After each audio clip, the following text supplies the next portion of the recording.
Hi, and welcome to the Video Club's Spotlight. This is where we spotlight the creative talents of one or more of our club members. Now, the first video I'm going to show you is a once-in-a-lifetime event. I was on a photo safari in Tanzania, and we were driving along, and up just offside of the road, there was a secretary bird. So we got fairly close, stopped, I set up my tripod, got the camera out, and turned it on, and just seconds afterwards, the bird found a snake, killed it, and ate it.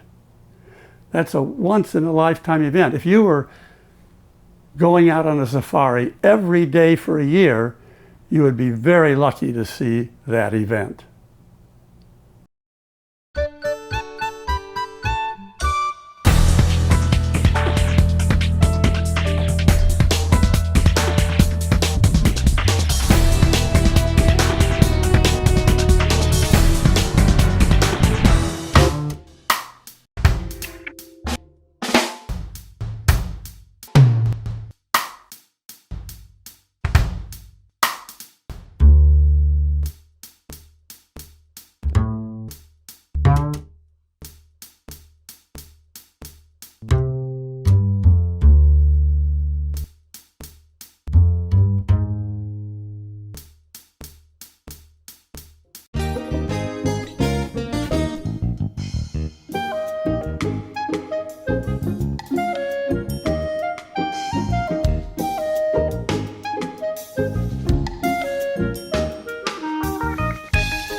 The Video Club of Laguna Woods encourages people to experiment and be creative.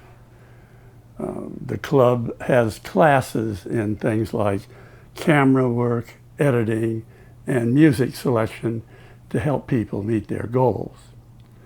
Now, one video genre that often involves lots of very creative visual elements is the music video. Now, we're very lucky to have in our club Jack Crawbuck. Jack is specializing in camera work and has worked professionally making music videos, as a matter of fact. And so we thought we'd show a film that he helped create. It's by a musician whose name is Zach Ashton. The song is Red Sea Sky, and Jack helped them shoot this out in the Salton Sea area.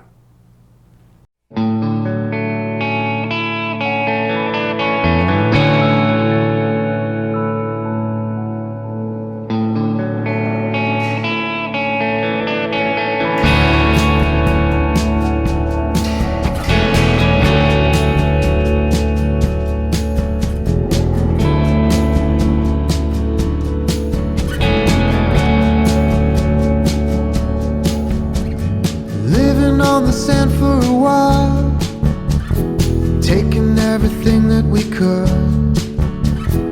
I could be somebody you want, take a chance.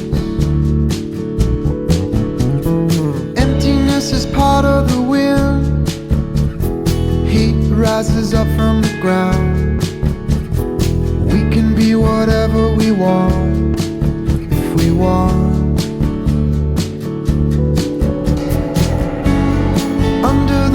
Sea sky, I thought about everything we've done. Follow the dark of night to find the way to get back to the sun. Under the sun and moon, you say the names of people that you've loved.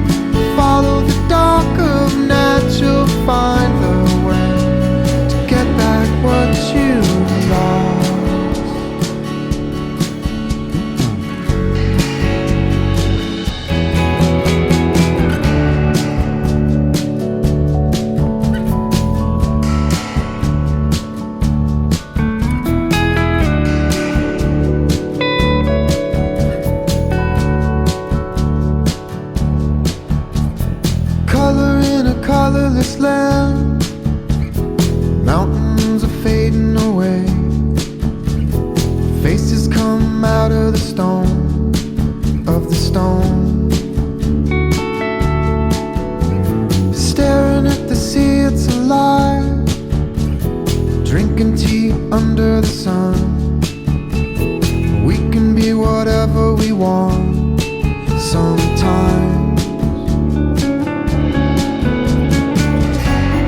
Under the red sea sky, I thought about everything we've done. Follow the dark of night, you'll find a way to get back to the sun. Under the Sinai moon, you say the names of people that you love. Follow the dark of night, you'll find a way to get back what you lost.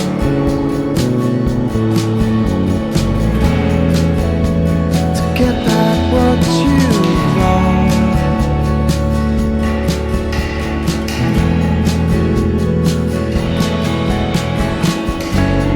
Under the red sea sky, I thought about everything we've done.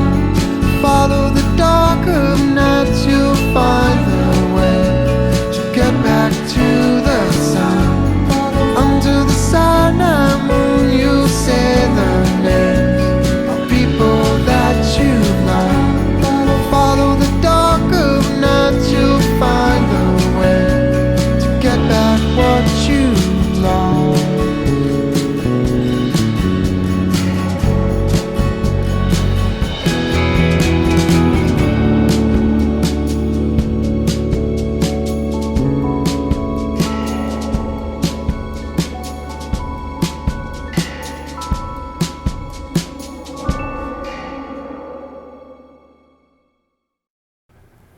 In the 1990s, I took a little adventure and did a self-guided tour of the fascinating and intriguing country of Morocco, with its mysteriously sounding cities like Fez and Marrakesh. Well, this is a little video that I put together after I got back to show you some of the adventures that I had. Sit.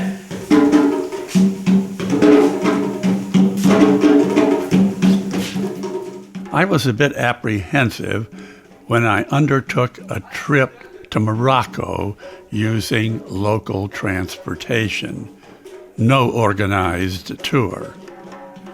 Morocco is located just south of Spain and the Straits of Gibraltar.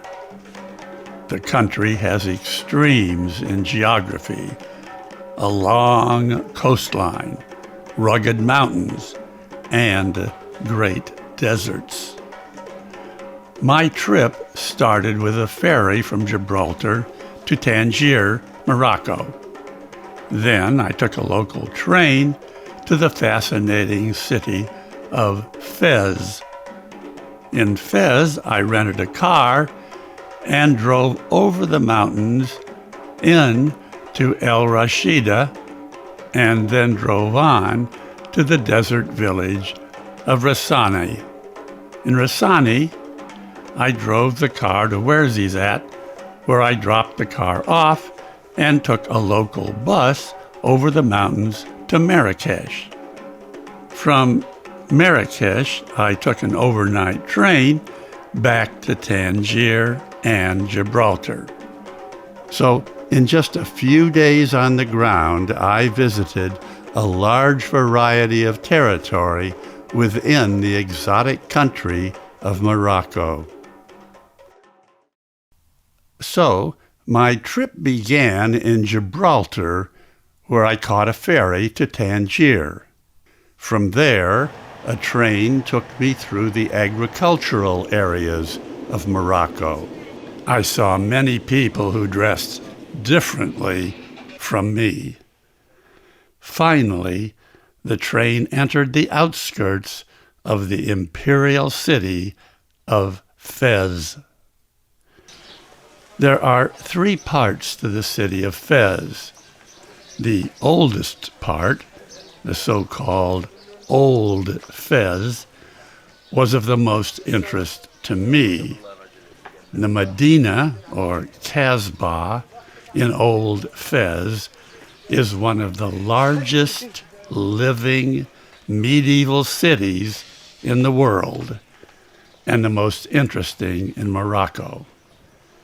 Several of us hired a local guide to take us through the maze of small passageways and narrow, winding alleys to see the important sights of Old Fez. The first of these sites that we visited, after climbing upstairs to a rooftop observation platform, were the famous tanneries of Fez. This platform overlooked the tanners' pits. The pits are awash in colors used for tanning and dyeing the leather. The smell up here was something to experience. However, it was fascinating to watch the workers wash, color, and lay the skins out to dry in the sun. When we went to leave the area, of course, you have to pass through a shop where they sell their large variety of leather goods. They never miss an opportunity to sell something to us. Then we walked back down the narrow stairway to the street level and the street activity. Fortunately, our guide lived here and knew where he was going. I would have been lost quickly.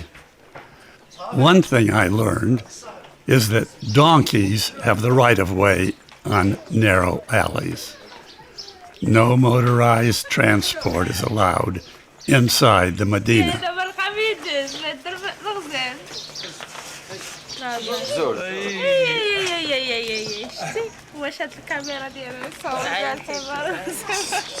Different parts of Old Fez contained different craft specializations. Here we were taken to an area where beautiful fabrics were created by use of handmade looms.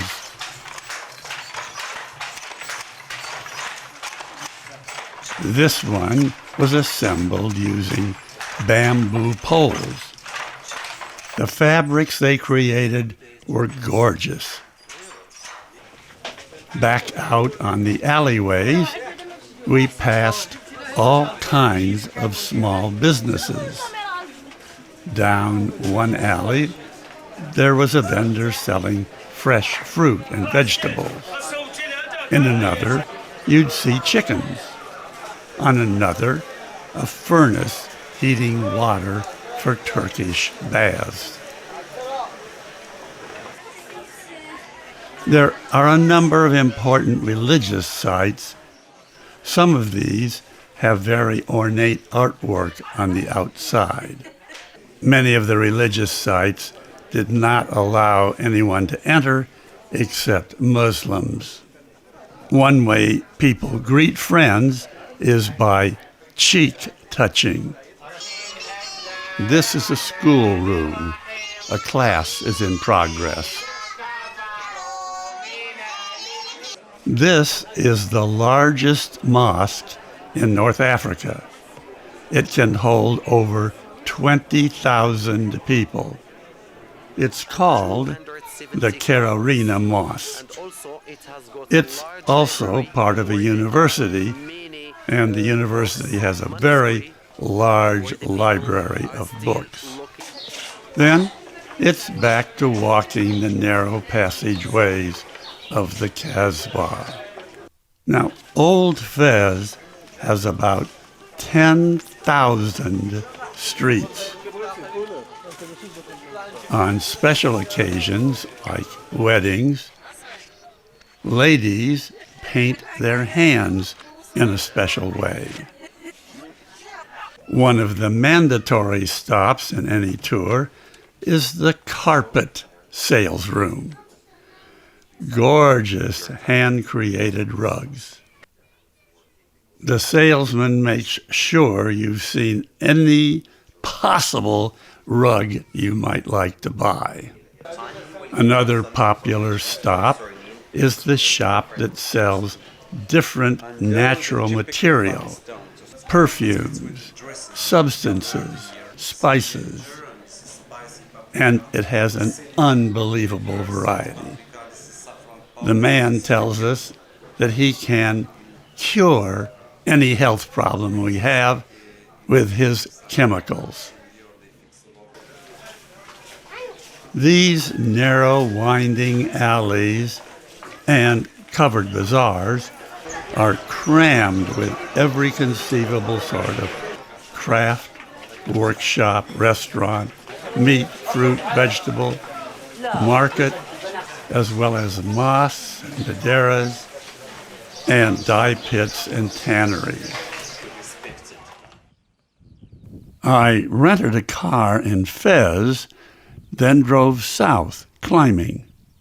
The car passed through large tracts of grazing land as the road went up toward the mountains. In the mountains, I passed several saddles at about 6,000 feet elevation.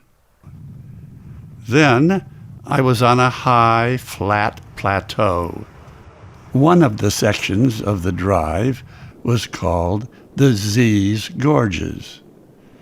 The high, colorful, steep walls on the side of the gorge are eye-catching. There are many small towns located along the banks of the river. The water from the river is used by the towns for agriculture. The buildings look to have been constructed with adobe. Farther south, I was surprised to see camels out in the wild, grazing, unattended. But then, I don't know anything about camel husbandry. Could they be wild camels? In the distance, you can see sand dunes. That's the objective today. I stopped for the night at a town called El Rashid, just on the outskirts of the desert. I picked up a guide to be with me for 2 days, and he insisted on stopping at a souvenir shop where they tried to sell me some desert artifacts. The first interesting stop the guide made was at a Bedouin camp. This is basically the living room and sleeping quarters.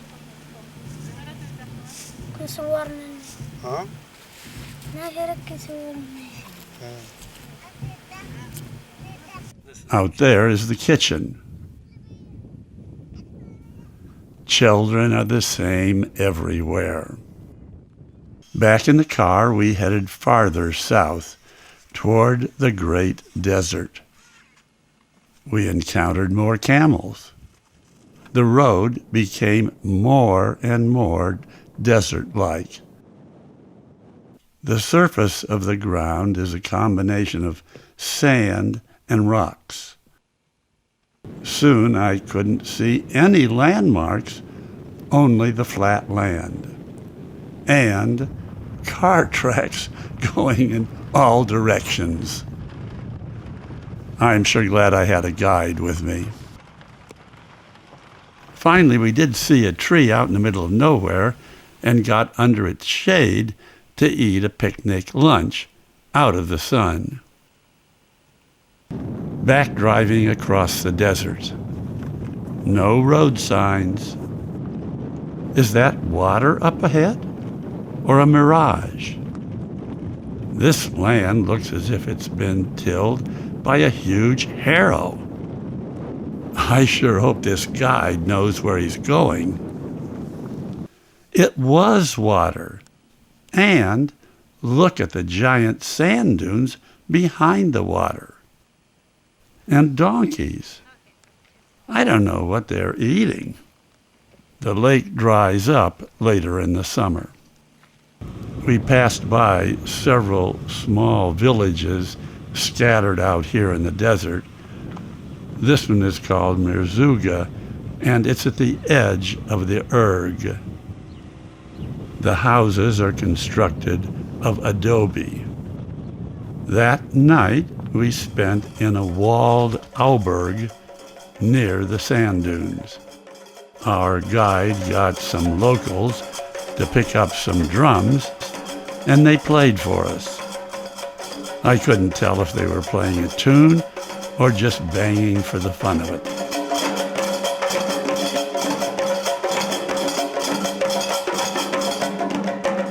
In the morning, I was up early to catch the sun at a low angle over the sand dunes. There had been a light wind during the night that had erased the footprints from the day before. This is the Erg Chebi. This is Morocco's only genuine Sahara erg, one of those huge, drifting expanses of sand dunes that typify much of the Algerian desert. Before the sun was fully up, I walked back to the car and we drove to the town of Rossini and visited its somewhat small Casbah. I got the help of a local guide. You'll notice the wide gutter down the middle of the passageway. That's where the donkeys walk, and every so often they pour large quantities of water down this gutter, which cleans the gutter of the donkey waste. Here is the mosque of the people make the prayer, and there is the small madrasa, the Quran school. These covered passageways are cool during the hot summer days. This is always it's open like this for a little bit the light. About 1,000 people live in this Casbah. But then there was the mandatory stop at souvenir shops. This shop specialized in ceramics, and then it was on to the rug sales room. The local guide told us about the different designs.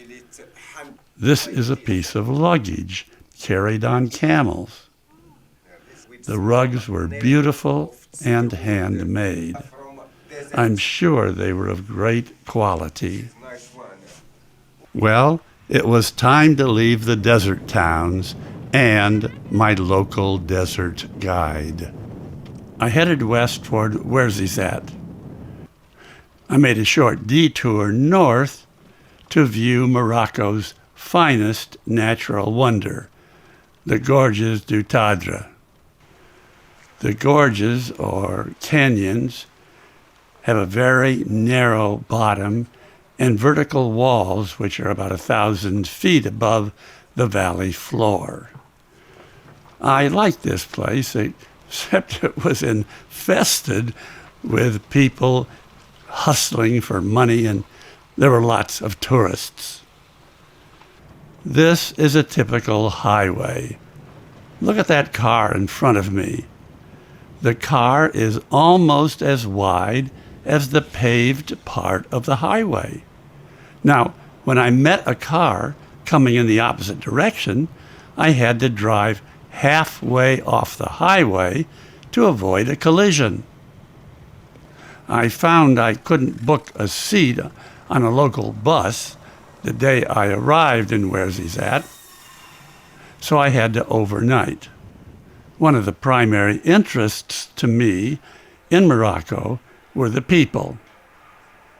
The actual town of Ouarzazate was of very little interest to me. It's mostly a stopover point between major destinations. The next day was devoted primarily to a ride on a local bus up over the Atlas Mountains and down to Marrakesh. There was snow on the Atlas Mountains. The drive with the narrow switchbacks was harrowing. The best part of the bus trip was the rest stop 2.5 hours into the drive. Besides the challenge of trying to find a clean public bathroom, I enjoyed watching the activity on the street of this little town. Again, donkeys were a very popular means of locomotion. My half day in Marrakesh was spent cleaning up and preparing for an all-night train ride in a compartment with 6 bunk beds, 3 high on each side of the compartment. I was very happy to get to Tangier and the ferry back to Gibraltar.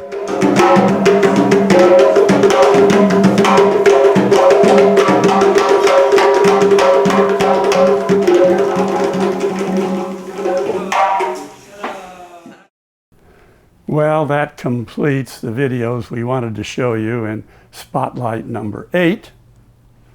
Stay healthy, and we'll see you next time.